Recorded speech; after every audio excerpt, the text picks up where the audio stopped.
आप देख रहे हैं डार्क फाइल्स।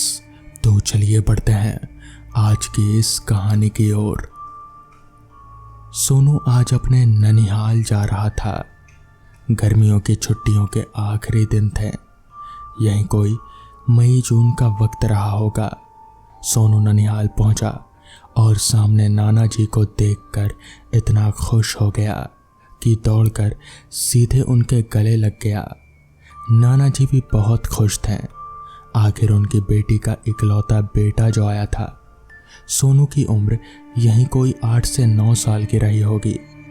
उस वक्त वो बहुत खुश था अपने ननिहाल जाकर। सोनू के 2 मामा थे। बड़े मामा विनोद, उनकी शादी हो गई थी और वो अपने परिवार समेत शहर में रह रहे थे। और दूसरे छोटे मामा जो अभी अपने कॉलेज की पढ़ाई पूरी कर रहे थे। सोनू अपने छोटे मामा विमल का भी बहुत ही लाडला भांजा था। दोनों मामा भांजे की जमती भी बहुत थी। दोनों साथ साथ नदी की तरफ घूमते, कभी साइकिल पर बैठकर बहुत दूर तक बाजार हाट करके लाते।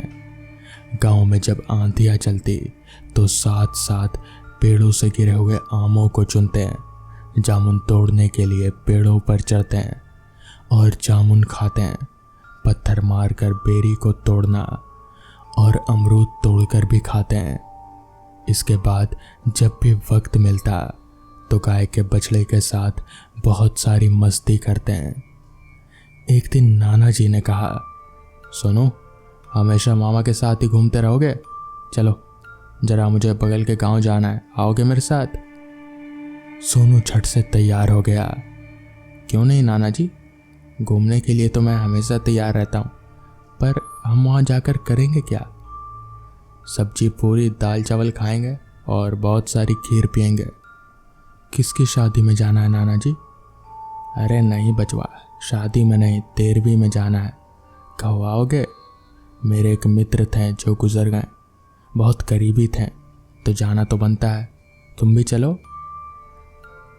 जी नाना जी, मैं भी चलूँगा, सोनू ने बड़ी मासूमियत के साथ कहा। सोनू और नाना जी बगल के गांव में 13वीं में शामिल हुए और 13वीं के भोजन का लुत्फ उठाया। जब वो वापस आने लगे तो काफ़ी रात हो चुकी थी। रास्ते से लौटते वक्त एक बहुत बड़ा आम का पेड़ था, जैसे कोई 10-12 मंजिला इमारत हो, इतना बड़ा। पर उस आम के पेड़ पर बहुत ही कम पत्तियां दिखाई दे रही थी। सोनू ने आम के पेड़ को देखते हुए कहा, नाना जी, इस पेड़ को यहाँ कोई पानी नहीं देता होगा ना? तभी देखो इसकी सारी पत्तियां झड़ रही है और इसके पास से कितनी गंदी बदबू आ रही है। ऐसा क्यों हो रहा है? नाना जी ने सोनू को समझाते हुए कहा, अरे बचवा, ऐसी कोई बात नहीं है। ये पेड़ बहुत ही लहला रहा था जब मैं छोटा था। इसके बहुत सारे आम खाए मैंने, पर धीरे धीरे इस पर गिद्ध आकर बैठने लगे और जिस पेड़ पर गिद्ध आकर बैठने लगे वो पेड़ फलना फूलना बंद कर देता है।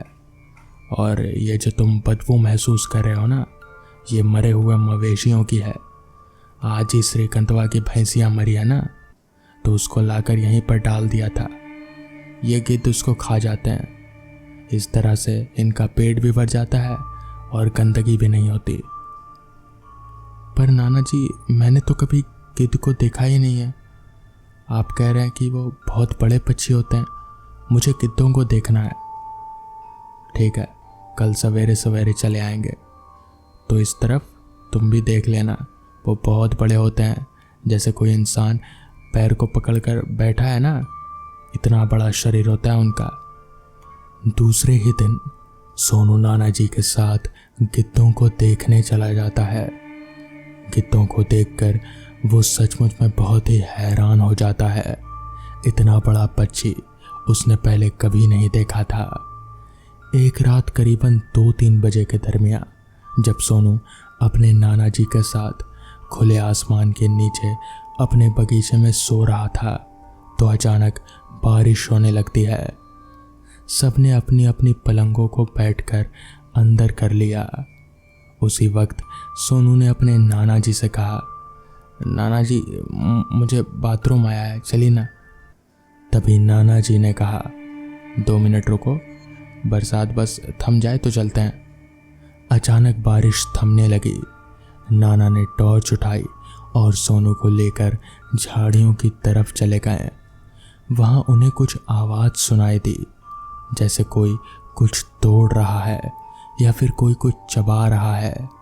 नाना जी ने टॉर्च इधर उधर घुमाया तो सोनू भी देख रहा था। वो दोनों ने देखा वहां एक काली सी औरत कुछ चबा कर खा रही थी।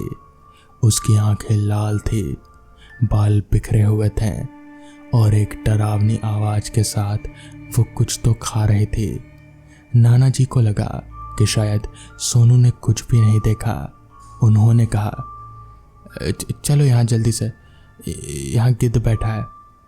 सोनू बहुत ही डर गया। सोनू ने नाना जी से कहा, नाना जी वो गिद्ध नहीं था, वो तो कुछ और था, वो एक औरत थी वहां पर।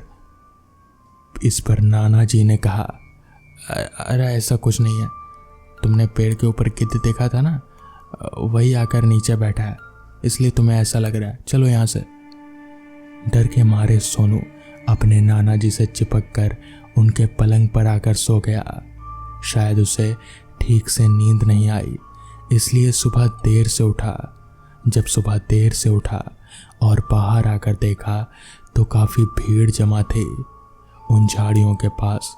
उसने वहां जाकर देखा तो नाना गांव वालों से कह रहे थे कि रात को यहाँ चुड़ैल आई थी और वो बिल्ली खा रही थी। जब मैंने ध्यान दिया तो बिल्ली की मुंडी थोड़ी दूर पर गिरी हुई थी और नाना जी कह रहे थे पंडित जी को बुला कर लाया जाए, इस गांव को अभिमंत्रित किया जाए ताकि कोई बुरी आत्मा गांव के अंदर ना आ सके। शायद ये पहली बार हो रहा था, फिर हमेशा ही होता होगा। सोनू कुछ समझ नहीं पाया, पर एक बहुत बड़ा डर उसके मन में बैठ गया, क्योंकि इस वक्त नाना जी सच्चाई बयां कर रहे थे। नाना जी को लगा शायद सोनू अभी भी सोया हुआ है। साथ ही साथ उसे ये भी लगने लगा कि उस आम के पेड़ पर सारे गिद्ध शायद ऐसी ही चुड़ैलें हैं। शायद वो आम का पेड़ भूतों का पेड़ है। उसके बाद लगभग 23 साल तक सोनू कभी भी अपने ननिहाल नहीं गया। वो अपने नाना नानी मामा मामी से शहर आकर ही मिलता। तो दोस्तों, क्या आपने देखी है कभी स्याह काली रात में हल्की बारिश के साथ कोई लाल आंखों वाली चुड़ैल जो बिल्ली खाती हो? ये थी आज की कहानी। अगर आपको ये कहानी पसंद आई हो तो वीडियो को लाइक करें। तो चलिए बढ़ते हैं आज की दूसरी कहानी की ओर। मेरा एक छोटा सा सपना था कि शहर जाकर एक अच्छी सी जॉब ढूंढकर वहीं सेटल हो जाऊंगा, मगर यहाँ शहर आकर पता चला कि सपने नींद में ही अच्छे लगते हैं। शहर में ना तो नौकरी मिल रही थी और ना ही रहने का कोई ठिकाना। हालांकि 1-2 दिन के लिए मैं अपने दोस्तों के घर में भी रुका था, मगर रोज रोज उनके घर में रहना मुझे अच्छा नहीं लग रहा था। बाहर खाना खा खा कर घर से लाए हुए मेरे सारे पैसे भी खत्म होने वाले थे। समझ नहीं आ रहा था क्या करूं, मगर तभी भगवान ने अपना करिश्मा दिखाया और मुझे एक फैक्ट्री में सिक्योरिटी गार्ड की नौकरी मिल गई। हालांकि मैं इस काम के लिए शहर नहीं आया था, मगर पेट पालने के लिए मुझे कोई ना कोई काम तो चाहिए ही था, इसलिए मैं ये काम करने के लिए राजी हो गया। काम ज्यादा मुश्किल नहीं था, बस मुझे रात भर जागना था। ड्यूटी पर वो मेरी पहली रात थी। मुझे उस जगह पर रखा गया था जहां फैक्ट्री के पुराने मशीनों का मलबा पड़ा हुआ था, यानी फैक्ट्री के पीछे की तरफ। फैक्ट्री बहुत बड़ी थी। हालांकि इतनी बड़ी जगह में मैं अकेला वॉचमैन नहीं था, एक उम्रदराज आदमी भी था, मगर वो फैक्ट्री के गेट पर बैठा हुआ था। जैसे जैसे वक्त बीतता गया, फैक्ट्री में वर्कर्स अपने अपने घर के लिए निकलने लगे। कुछ ही घंटों में आलम यह था कि फैक्ट्री पूरी तरह से खाली हो गई।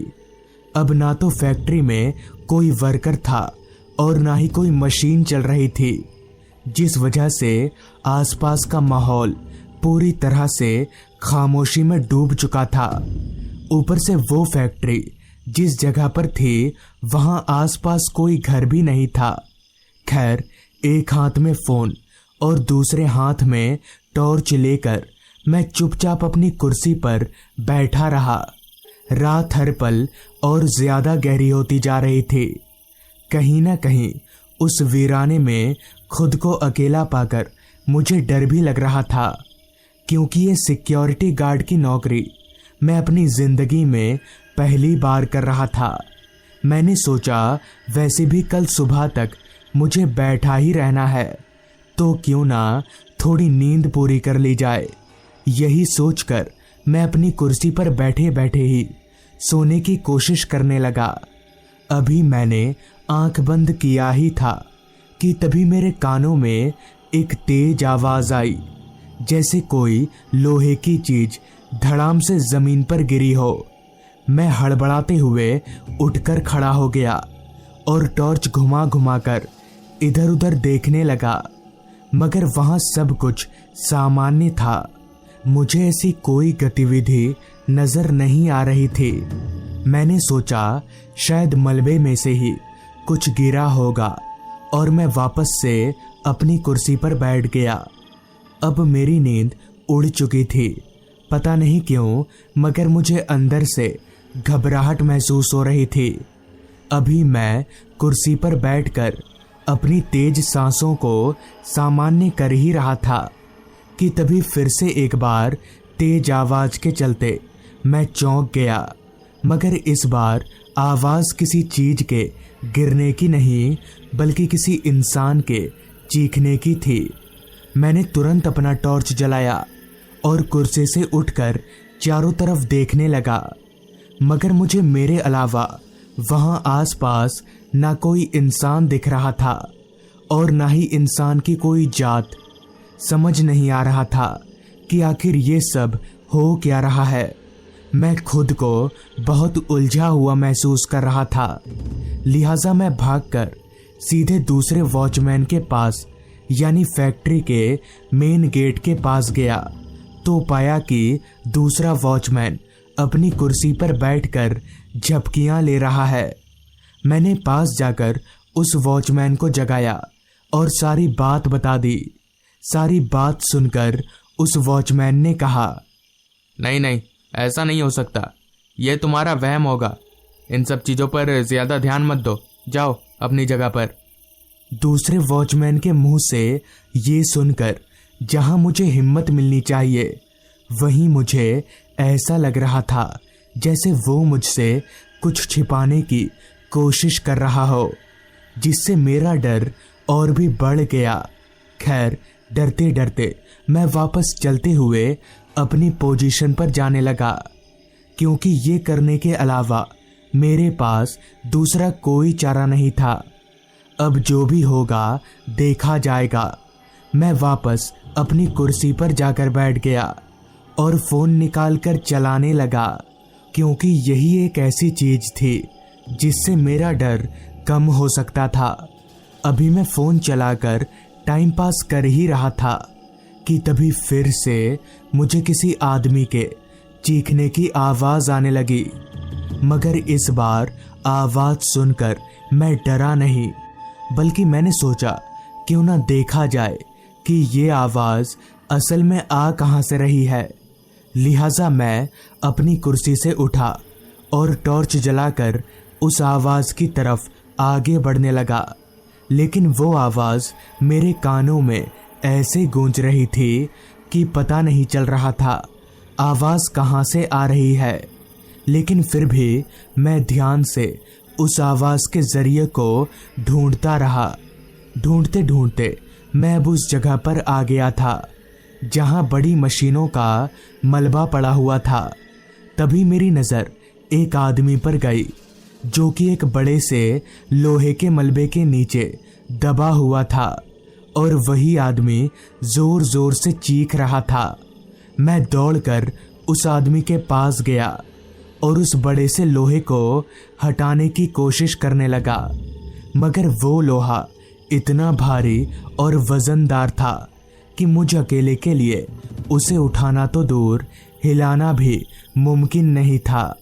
लिहाजा मैंने उस आदमी से कहा, तुम रुको, मैं कुछ करता हूँ।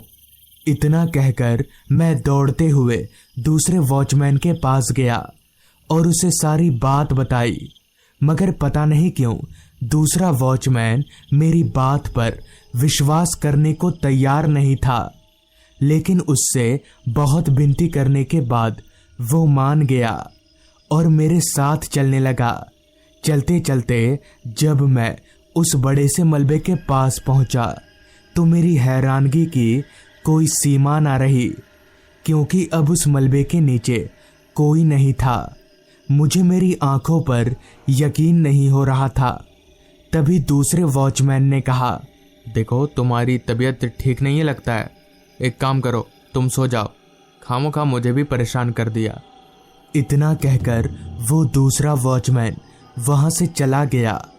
मुझे भी अब लगने लगा था कि शायद मेरी तबीयत ही खराब है, मगर कहीं ना कहीं उस आदमी का चेहरा मेरे जहन में घूम रहा था। खैर मैं फिर से अपनी कुर्सी पर जाकर बैठ गया। अब मेरा सिर दुखने लगा था। मैंने मन ही मन ये सोच लिया था कि अगर कल भी ऐसा हुआ तो मैं ये नौकरी छोड़ दूंगा। अभी मैं ये सब सोच ही रहा था कि तभी फिर से मुझे किसी आदमी के बचाओ बचाओ की आवाज़ आने लगी। अब मैं तंग आ चुका था, इसलिए कुछ देर तक तो मैंने उस आवाज़ को नज़रअंदाज किया, मगर मैं ज़्यादा देर तक ऐसा कर नहीं पाया और फिर से चलते हुए उसी तरफ जाने लगा जहां मैंने मलबे के नीचे आदमी देखा था।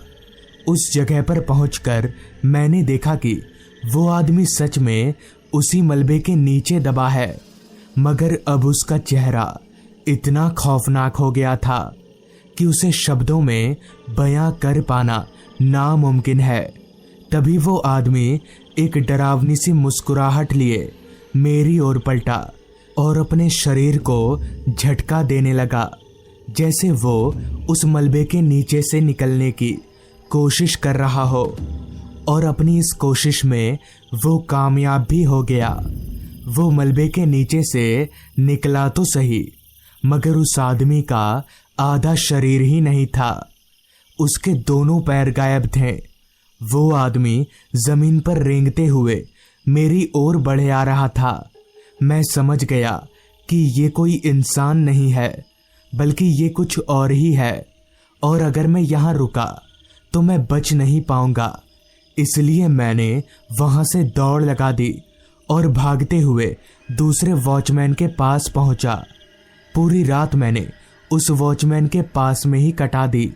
बाद में मुझे पता चला कि आज से कुछ महीनों पहले बड़े बड़े मशीनों का मलबा फेंकते समय उस आदमी के लापरवाही के चलते वो एक बड़े से मलबे के नीचे दब गया, जिससे उसके दोनों पैर कटकर अलग हो गए और दर्द के मारे उसकी वहीं पर मौत हो गई। तभी से उसकी आत्मा वहां भटकती रहती है। उसकी आत्मा को बहुत से लोगों ने देखा है। ये सब सुनकर मैंने उसी वक्त वो नौकरी छोड़ दी। तो दोस्तों, ये थी आज की कहानी। अगर आपको ये कहानी पसंद आई हो तो चैनल को ज़रूर सब्सक्राइब कर लें। तो मैं आपका दोस्त आर्यन जल्द ही मिलूंगा आपसे ऐसी ही एक कहानी के साथ।